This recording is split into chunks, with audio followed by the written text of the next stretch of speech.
welcome to another edition. Sorry, I'm about to cough. Of the Witsup Weekly Grind. Thank you for tuning in. For those of you who are tuning in, we're just going to chill here for a couple of minutes, have a bit of a chat before we welcome our special guest for this week. How are you doing? If I look like I'm a little bit tighter than usual, it might be because I'm still recovering from my 40th birthday afternoon / evening. Definitely recovering from partying. Gets a little bit harder as you get a little bit older. Correct me if I'm wrong. Like, if you're feeling me, let me know. But there is something. I never really sort of believed in, age, like becoming this, you click over 30 and then something happens. But I don't know. I feel like after the year that we've had, or the 18 months that we've had, and all the things that are happening in the world and in our own personal life, that it's kind of it's a trigger point for me in a fantastic way. I'm feeling really quite vibrant and excited, and next weekend I'm spending the weekend with my nearest and dearest. Not everyone can come, but some of my favorite people are all going to be in one place at one time, and that just makes me just so happy. I actually am. I love birthdays, but usually I like other people's birthdays because I like to do stuff with them or for them. But I don't know. I'm really excited. I'm really pumped about almost, let's say, next chapter. Should we say that? I don't know. Now, as we all know, I sometimes have a bit of audio issues with this when I go from, say, speaking to the camera to our videos. And I've got some new things behind the scenes here. So can you please let me know what the volume is like, and when I play some videos later on, what that jump over is like? I'd really appreciate it. Just before we get on to our next section, Joe Coombs said, "Doesn't get harder. You just need to train it." Doesn't get harder. You just need to train it. What are you talking about? I'm not too sure. I missed that one. I'm sorry. Susan has said, "Hey, Steph, how did Rebecca's..." Okay, we're going to remove that one because the big party is this weekend. So ignore... Anyway, I think let's just ignore that. Let's just hope that Beck's not doing... I think you may have given something away just by saying that. But let's move on. Saturday was my 40th, my actual 40th. I went out with some friends and went to a drag show. This weekend coming, I'm actually taking some time off for 4 days and going away to a beautiful house and then spending a big boozy lunch with some friends. So I'm looking forward to it. It's going to be awesome. Okay, now we've got a very special guest. If you haven't already, maybe don't do it now because we're about to welcome her on to the Witsup Weekly Grind. Her name is Chelsea Sodaro. She's a professional triathlete, an incredible professional triathlete. We've done a podcast with her in the past, so that's another thing that you can check out. But I did leave a link to to a video that the Professional Triathletes Organisation have put together. And it's a really nice video. It's only 10 minutes, and it's the start of a series of videos that they will be producing. Just a bit of an insight for Chelsea. She gave birth to her daughter Skylar, but I think they call her Skye. We'll find out a little bit more back in March, and it's about her getting back into race fitness, race shape with the plan of competing at the Collins Cup. So that's what that video is about. It's really well put together. I thoroughly enjoyed it and looking forward to them producing more. But speaking of Chelsea Sodaro, let's get her on. We're just going to give her a call, and I've got stuff everywhere. You should see what is happening behind the scenes here.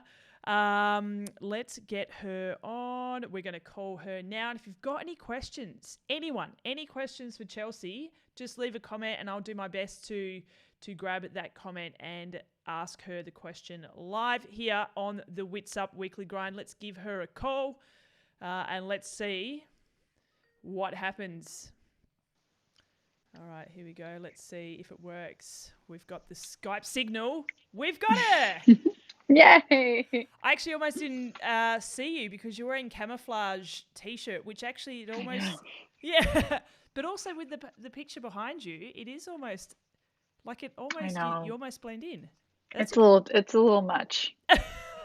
I'm bang up for some camo. I love camouflage, and yep, Me too. yep. Um, welcome. How are you? I'm well. Thanks so much for having me on. It's great to see you in the flesh virtually. Yeah. um, I guess everyone asks this when you. I mean, you're a mother for what? Let's say seven weeks. Is that about right? 7 weeks on Tuesday, yeah. How are you doing? It's a brand new world, isn't it? How are you doing? Yeah, I'm doing pretty well. I am so in love with my daughter. She's amazing. But I think, it's also really it's hard. I think it is hands down the hardest thing I've ever done is become a mom. And I relate to, I think, other mothers on a whole new level now. Mm, yep. There's no. There's what do you say? There's no. There's preparing, but you can't plan. It's something like that because yeah, Totally. yeah. Totally. I mean, I think, I thought that I was really well prepared for birth and becoming a mom. And I, read all the things I thought I needed to read and talk to the people that I thought I needed to talk to. But, I think you have to really learn by doing. Mm-hmm. Mhm. Couldn't agree more. We actually made a really conscious decision not to do too much reading because Yeah. I got to the point where I was like, there's so many what ifs and so many scary things that let's just wing it. And I don't know, you because you're learning, your husband's learning, but so's little mate. Like Skylar's Right. learning as well, and then you've all got to learn as a team. So it's kind of Right. yeah, it's interesting. Hey, Absolutely. Yeah. is she saying Can you hello in hear the her background? in the Yeah. back? She is. Yeah, she is. Oh goodness! I saw your Instagram post the other day of you getting ready and all geared up for a walk with the pram. You know that reel that you did? Oh, It's so funny. It's a good yeah, one. I know, right? Yeah. It's such an ordeal. It's such an ordeal going anywhere, going anywhere right Yeah, now. Yeah. absolutely, absolutely.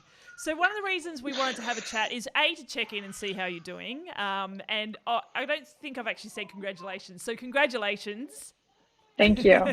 Thanks. um, we just the PTO just released episode 1 of their new series featuring yourself. It was a great, really well put together. It's almost like a mini documentary type of style. I really liked it. And I guess the angle is about coming. No, what did you say in it? Not coming back, returning to racing. Is that right? Yeah, returning to racing. I think, Mm, so many women in sport and even just women, mm, we use this word come back, like we want to come be back to what we were before pre-pregnancy. We want to get our mm, body back. And I don't think that that's super positive language. I think that first of all, like you're a new person when you become a mom, and I don't think you should necessarily want to be what you were before, and ultimately you're never going to be what you were before. mm. I personally like strive to reinvent myself with every like new experience that I go through, and I think that motherhood is kind of that to the next level. But Mm-hmm. I think it's more about my path of reinvention to returning to sport rather than like a comeback to what I was before. If that makes sense. That makes complete sense. And I've never really heard anyone put it like that before. I really like that because you are different. Yeah, you really are. I think it's like, at least for me, it's been the most transformative experience of my life Yeah. um, on so many different levels. And I just think that the more that we can like put this in a positive light, especially like for our bodies, Mm. the kinder that we can be to ourselves, the more patient we can be with ourselves, like Mm. the better outcome, I believe. Again, couldn't agree with you more. And I think it's really important not to, I guess, glorify, r- returning or coming back or trying to be what we were before. And I think that's glorified across not just sports, across everything, across social media, all of those kind of things. And I think that message is super important. And I fell into the trap myself. I remember thinking, oh wow, I've bounced back pretty quick. That's amazing. And I'm not saying it's not, but it shouldn't have been a focus. I have to just keep reminding myself that because there is someone else who's taken over your body for 9 months, right? That your body has done an amazing thing, and you have to be kind to it, physically, but also emotionally and mentally as well.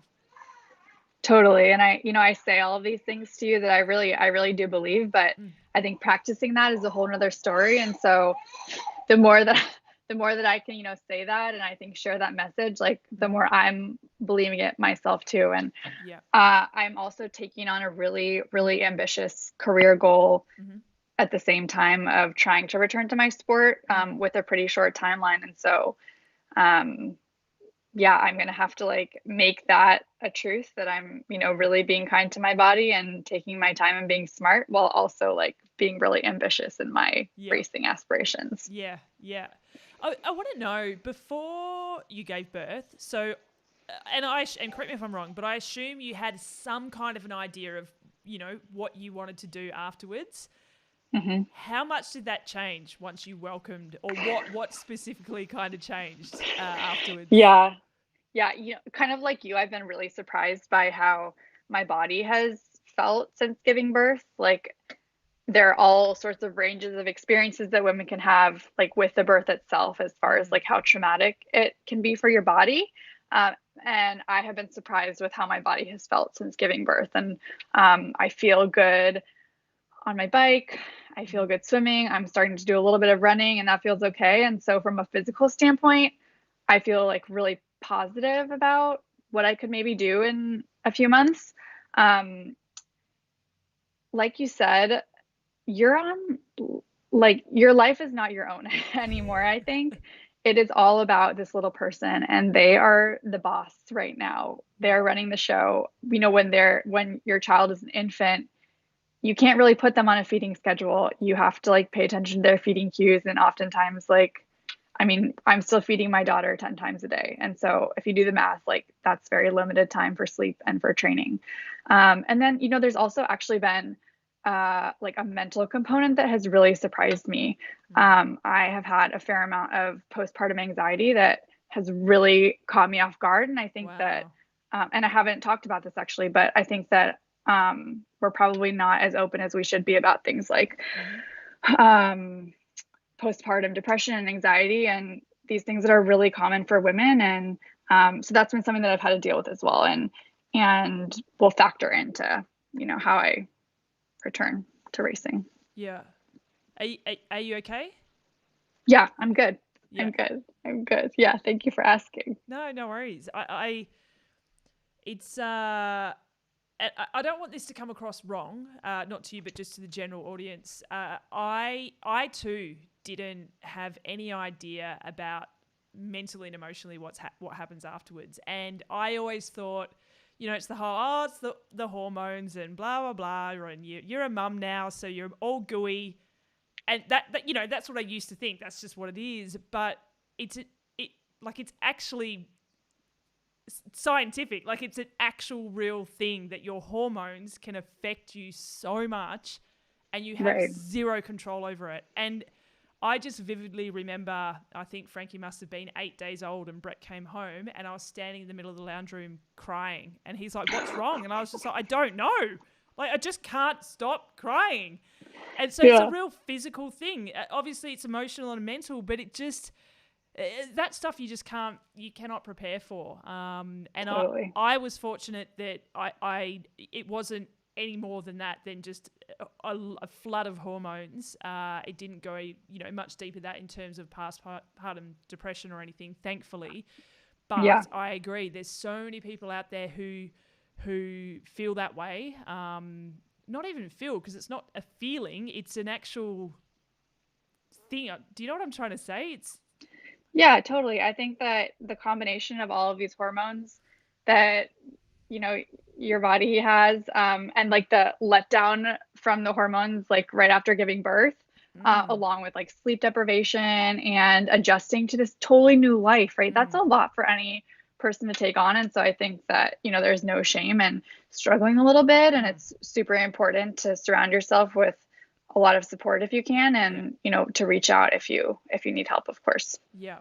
Did you, and I imagine it's actually pretty good having someone like Sarah Piampiano who's given birth around the same time, because you can just bounce off each other, Mhm. and, you know, late night feeds, you can text each other. I just remember doing that kind of stuff as well. Yeah. But who else was in your posse, I guess, more so leading up to the birth, and trying to plan as much as you can in terms of returning to the sport? Who did you draw inspiration or advice from? Sure.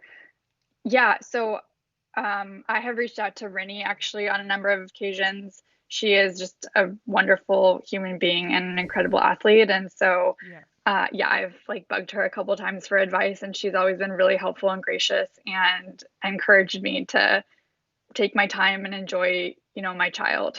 Yeah. And then my very dear friend, and former coach when I was running, her name is Magdalena Boulay. She's an Olympian in the marathon for the US and now is like a world class ultra marathoner.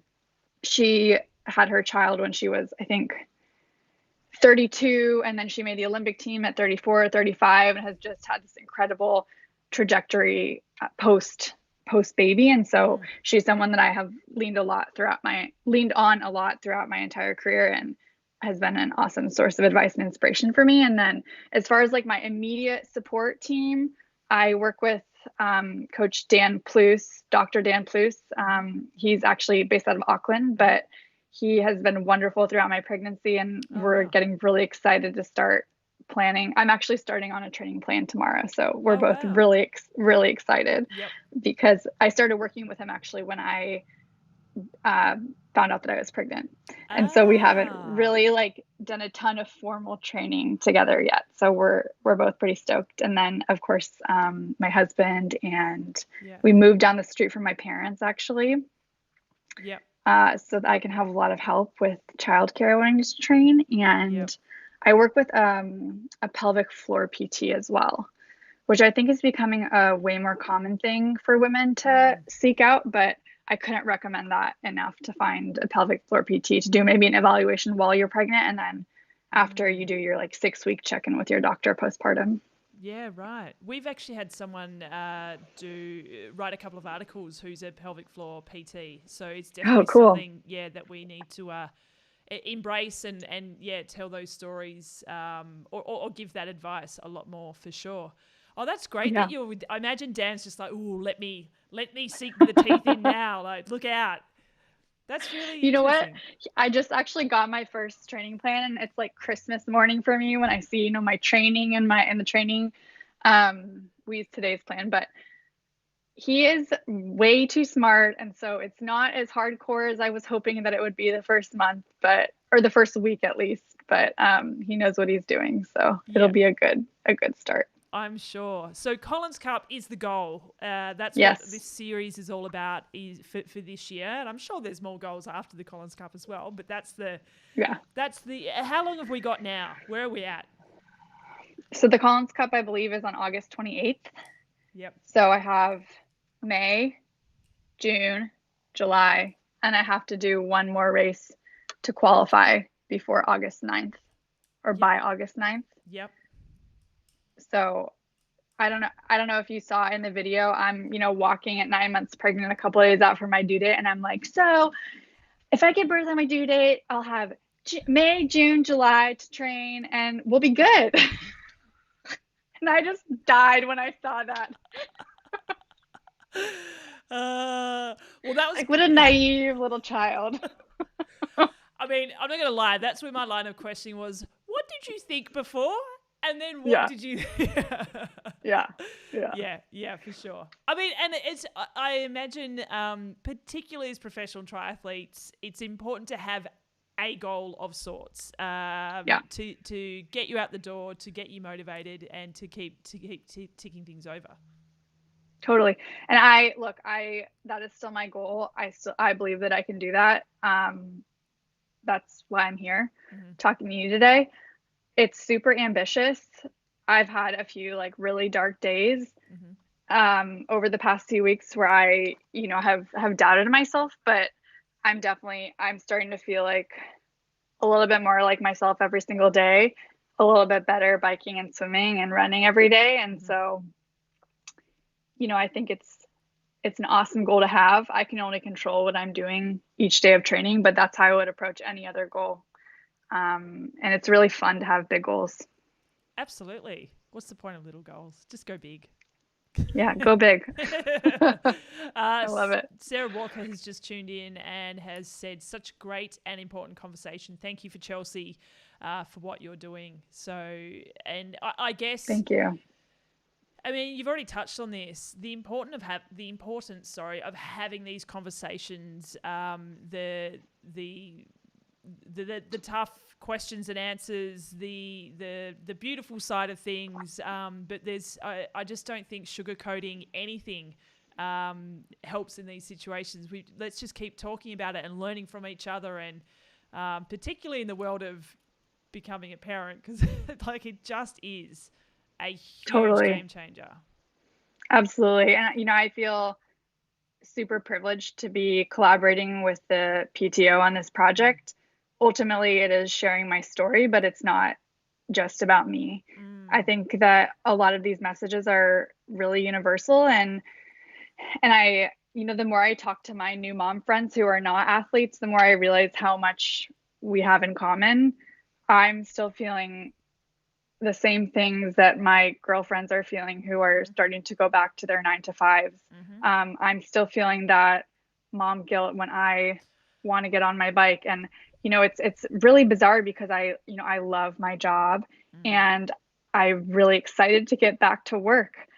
But mm, there's this, underlying feeling of guilt if that's an mm, okay thing to be doing now. When is it okay to feel like you want to go back to your job? And I think mm. that a lot of women grapple with these things. It definitely, and I'll be honest, the mother guilt for me is still very very strong. Um, Yeah, I feel like that's always going to be part of the balance, part of the juggle, and there's never a right answer. You need to go with your gut. I mean, gosh, if you learn anything about being a parent, it's about trusting that gut instinct. totally. Mm, And you know what, I have also realized too how important it is for me to get outside and move my body mm-hmm. and work out because I'm such a better mom when I come home to Skye. I just feel more like myself. I feel happier. I get some endorphins and Yeah. I'm able to be more present with her. And of course I am doing that to like a different level than women who have to go into an office. But I think that taking that time for yourself, regardless of what your job is, or even if you're a stay-at-home parent, is so important so that you can um, check in with yourself and take care of yourself so you can be the best, version of yourself for your child. Absolutely. Again, couldn't agree more. Paul Hilly from the UK just says hello, which that's quite late, Hey, isn't Paul. it? Is it? That'd be the middle of the night in the UK, isn't it? I don't know, or very early in the morning. I'm not too sure. Um, Question for you, and feel free to tell me to mind my own business, but live, why not? I don't think it's too intrusive, but pandemic. Was there a thought in your mind that was like, okay, this is the time to get pregnant? Like, this is perfect timing. you know, Man, last spring was such a whirlwind. I was actually coming off a camp in Kona. I was like rolling into the shape of my life, like having lifetime best swim workouts, like approaching lifetime best bike sessions. Yeah. And so, I think like a lot of athletes, it was just such an overwhelming disappointment when things started to get canceled and you could kind of see the whole season start to go down the drain. Yeah. Initially, that I did not plan to get pregnant. I was doing massive miles on my bike. I was still training quite a bit, but I think um, as I started to realize how things were going to be going for the next year or so, and then like there are two parts to my marriage as well. So it's not just me and my career. There's also like a spouse that I have to deal with. And so, it was really a family decision. And I think that I was sad to miss out on races like Daytona, and it's hard for me to watch like St. George this weekend. I really want to be there. But also, I think it would be really hard for me to take a year off after having, a career best performance at a world championships, or even having a disappointing world championships, because you just want to come back and kind of redeem yourself the next season. And so I think it would have been harder for me to take this pause when I was really like in the thick of a season. Yeah.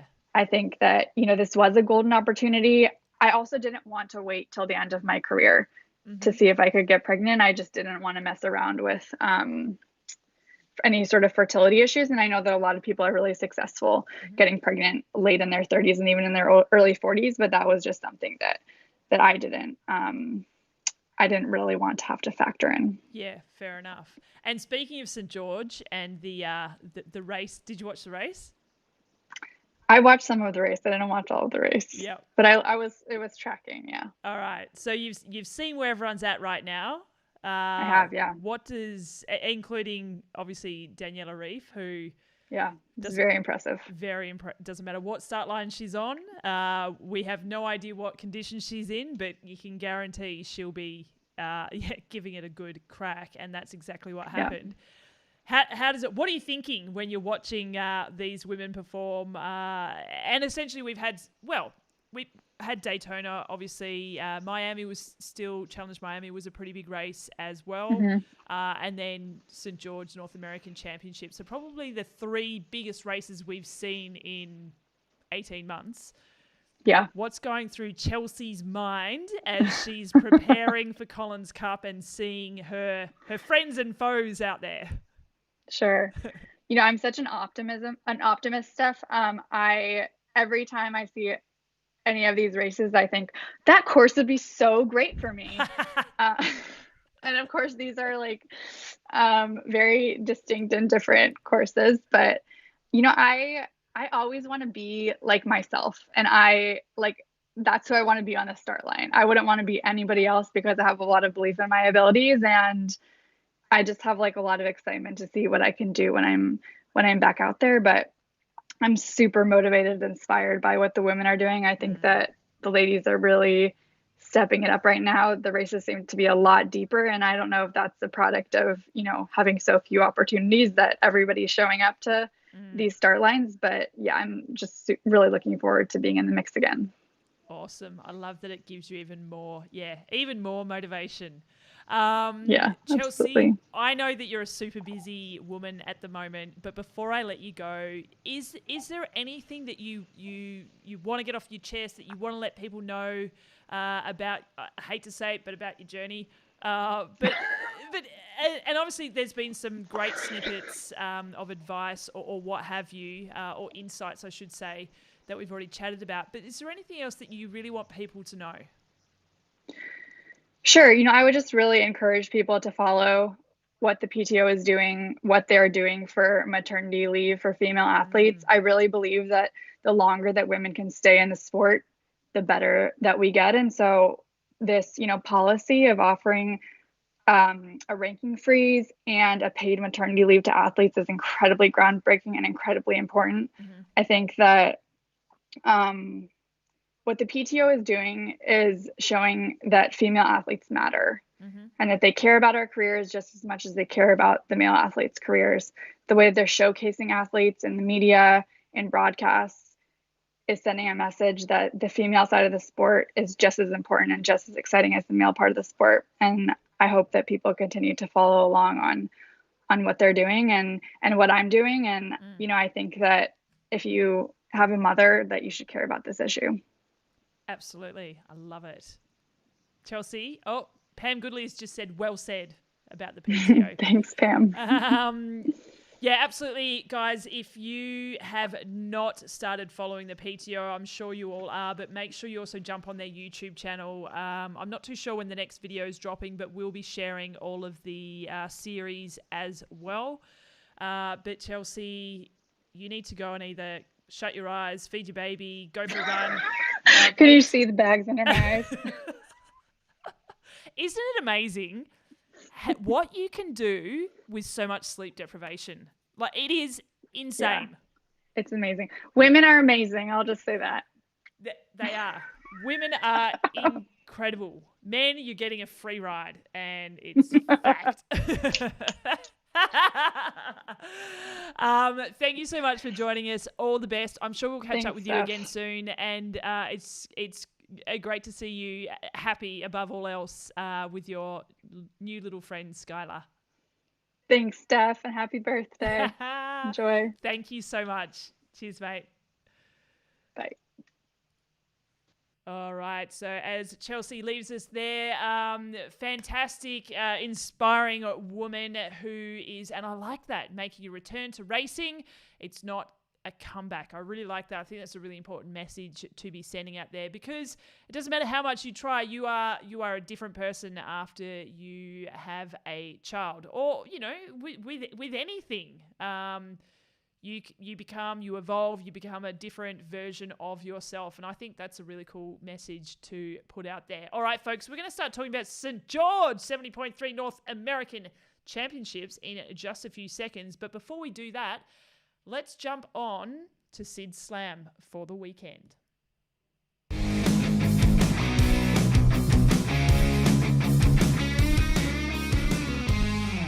Sid Slam, and what a weekend it was. Let's start with Challenge Cancun that saw Romy Palacio take the win ahead of Annie Kelly and Palmira Alvarez in third. Anika Jenkins was in control but sadly withdrew through a foot injury that she's been battling since December. So congrats to Romy for taking the win. Felicity Sheedy Ryan took the open category wave at the Bustleton Festival of Sport in the 70.3. But there is really no escaping the epic racing that was in St. George this weekend at the North American Championships. We once again can say that Danielle was ridiculous.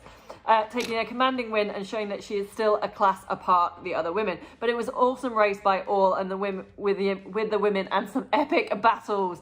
Jeannie Metzler charging hard, taking second, and Emma Pallant finishing in third. But it was Hayley Chura that swam off the front, coming out 50 seconds ahead of Metzler, Reef and Findlay.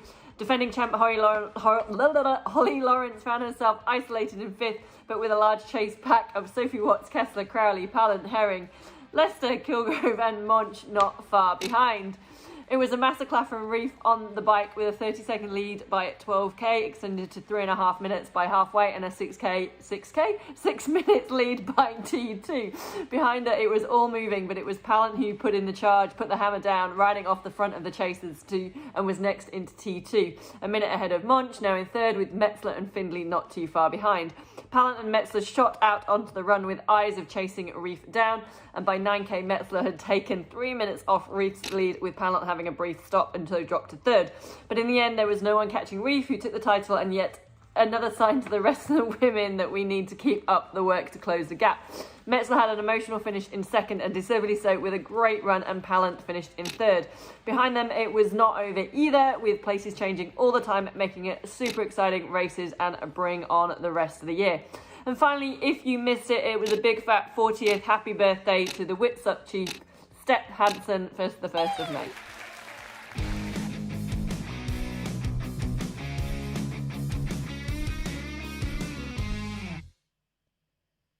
Did she just call me Step Hansen? Was that Step Hansen in the video? Let me know. I heard Step with a P, not with an F. Thank you, Sid, for another edition of the Sid Slam, and also for the birthday wishes. I appreciate it. All right, folks, I want to hear your feedback about the Ironman 70.3 St. George North American Championships. We really need to shorten some of these titles because that is insane.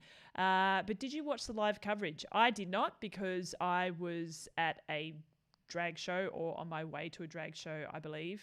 No, or recovering from being at a drag show. I can't remember. But we had Rach Olsen on the ground covering it for us, just giving us some highlights and updates. And I'm just jumping onto her Instagram because I can't remember it off the top of my head. But if you don't follow her already, make sure you follow her on Instagram. She did a fantastic job for us on the ground at St. George. She's a professional triathlete who's unfortunately injured, so couldn't race. But her Instagram handle is Race Olsen, RACEOLS. So give Rach a follow and a shout out. She did a fantastic job. But I want to know, did you watch the live feed?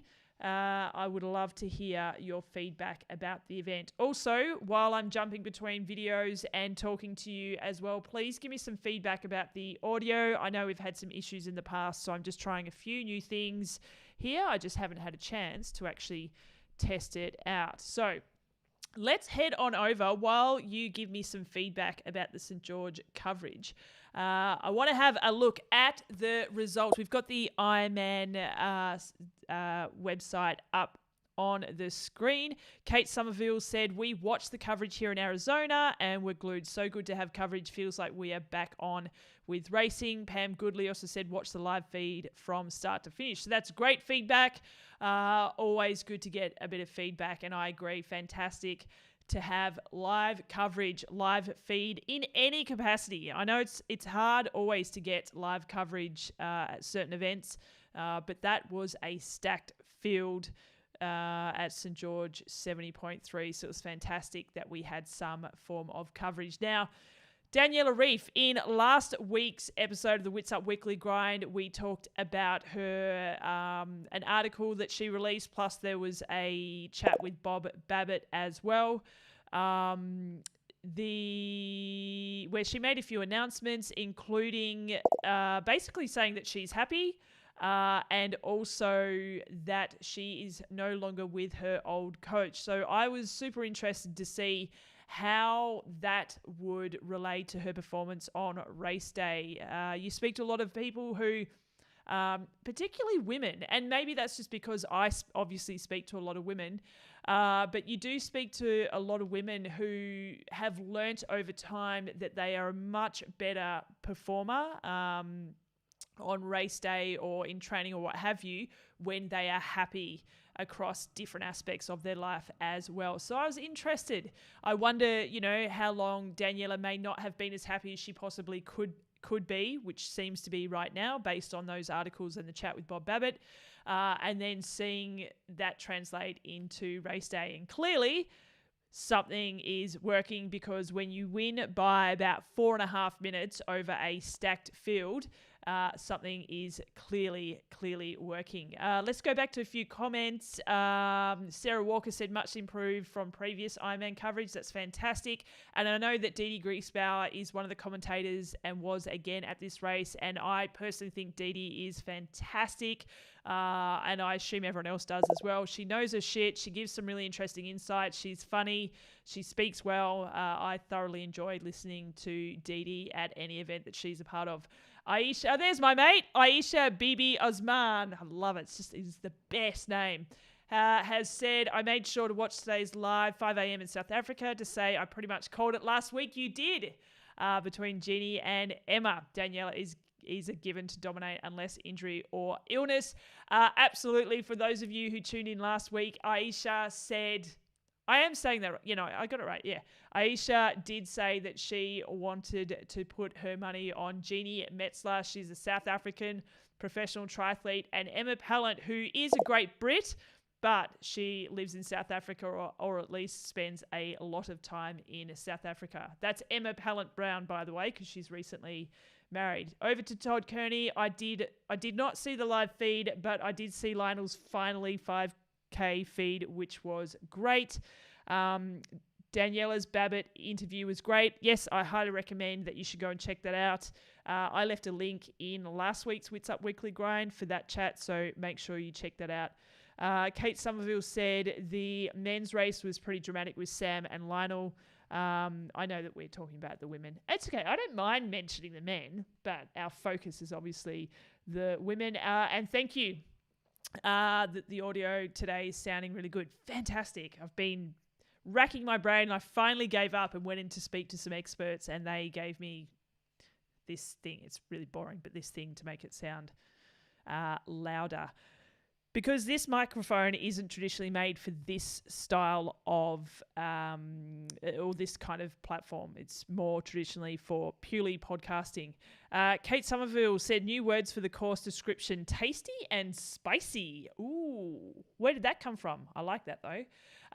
Okay, let's just, while I've got this here, let's have a quick look at the breakdown. So as you can see here, Daniela Reef ended up winning by almost, that's some quick maths, almost 4.5 minutes over Jenny Metzler. But let's have a look.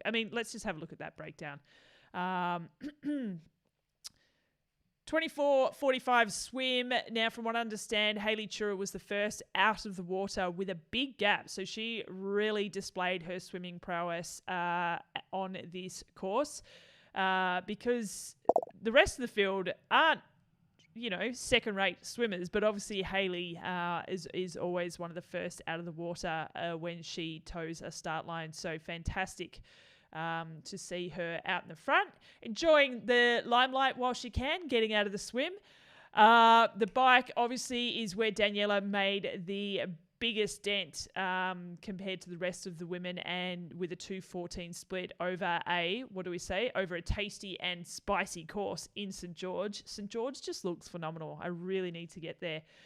Jenny Metzler once again showed that her running is one of the best in the world. Look at that. A 1:19.32 run split on that course is phenomenal. I'm just going to... Oh, here we go. And then just scrolling through some of the other run splits which were interesting was Sophie Watts, a 1:19, which is even faster, which is a fantastic run result there. Sophie Watts, if you're not too sure who Sophie Watts is, she was on the podium at 70.3 Texas. I think, someone correct me if I'm wrong, but I'm pretty sure that was the last one she was at. It's been a big week, and I'm still recovering from my drag show 40th shenanigans.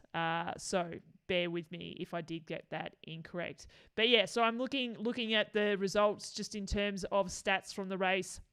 The overwhelming times are Daniela's overall time, obviously, and her bike split, a 2:14. Just having a quick look, is over 5 minutes faster than her nearest competitor on the bike, which is crazy. And then Jeannie Metzler with a 1:19.32 run split, and Sophie Watts with her 1:19 run split as well. So congrats to the podium, Daniela Reef, Jeannie Metzler, and Emma Pallant. Unfortunately for Paula Finlay, the reigning champion, she finished just off the back of these women. Let's just bring that up as well. She doesn't have a name on the Ironman website. That's interesting. But she, as you can see, she was almost 3 minutes back. I always find it interesting going to social media posts after we've seen, after a big race like that, and just seeing how people talk about their race. I liked what she said, and I'm just going to have a quick look. I wonder if I can actually bring this up on the screen. Hang on a second. Let's actually do that. I like what she said. I'm pretty sure it was from this race. I was just having a quick look over the weekend. Oh, goodness. I'm bringing up the wrong Paula Finlay. Paula Finlay. Let's have a quick look while we are here. It's Paula_Finlay, FYI.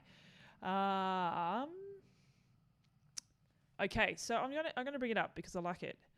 So Paula has written, 4th yesterday in St. George, mixed feelings as I wanted more out of myself, but completely respect that this level of racing right now leaves no room for even a slightly off day. That's what I liked. I like that Paula has recognised that, that this is a tough course, but also recognises the depth of the fields these days, which, and Chelsea touched on this earlier, which can be a bit of a result of the fact that there's been less racing. So we're seeing more stacked fields, which personally, I love seeing that. We've been discussing this for years and years and years, that, potentially there is too many races. So it starts to dilute the depth of fields. And we're seeing what happens when there's less racing. Obviously, not everyone can get to certain races still with the pandemic live and kicking, but it's really interesting to see those differences in both the men's and women's fields, but particularly, in our opinion, in the women's field. It means there's less women winning, but we're seeing stronger competition with those depths. Going back through, even though I struggled a ton, I'm proud that I didn't give up in the second half of the run and moved up a few spots to finish just off the podium. Amazing performances by Daniela and Lionel. Thanks to everyone who cheered on the course. We can't believe how many TTL, that Triathlon Life hats we saw this week. I'm looking forward to coming back in September for round 2, which is obviously the 70.3 World Championships. I just like that response. I imagine it's very hard as the reigning champion and someone who did extremely well. Well, she won the whole thing at Challenge Daytona. And going into races, one of the favourites to finish, 4th place, just finishing off the podium would be tough. There's no doubt about it. So I like that response. That was just the one I happened to look up. I encourage you to look up everyone else's as well. Folks, I think I'm done for the day. I don't have much more to talk about. Great chat with Chelsea. If you are still following along and listening to me and you are not already a Witsup Patreon member, please consider signing up. It's just patreon.com/Witsup. We'd really appreciate the support. It just means that we can continue to do all of these kind of things, continue to do the podcasts, all of the articles, have contributors, all of the things. It just helps to support what we do here with Witsup. So really appreciate any support that you have. I should leave, if you're watching this afterwards, I'll pop a link in the description as well. Folks, thanks for tuning in. Once again, Tanya has just said, happy birthday, Steph. Have an awesome day. It was on Saturday. I did have an awesome day. But later this week, we're taking a few days off and heading away with some friends. And I can't wait. I'm really looking forward to just seeing my favourite people in the one room again, including some of our besties coming down from Noosa, the Bosworths, and the Hats of Giorgios from Sydney. There's still a few people missing, which sucks, but I will absolutely be enjoying this time with my nearest and dearest. So you're not going to see me next week on Monday, but I might move the Witsup Weekly Grind to Tuesday next week. Let's just see how I feel, but definitely not on Monday. But you will see me hopefully Tuesday. If not, it will be the following Monday, and I'll get Ask Our Jess back as well. Unfortunately, I couldn't sort my shit out to get that sorted for this week. So sorry, Jess, and sorry to all the Jess fans as well for not getting that to you today, but we'll make it up to you next time. Take care, everyone. Enjoy the rest of your week, and we will see you on the flip side, whatever that side of flipping is. Take care.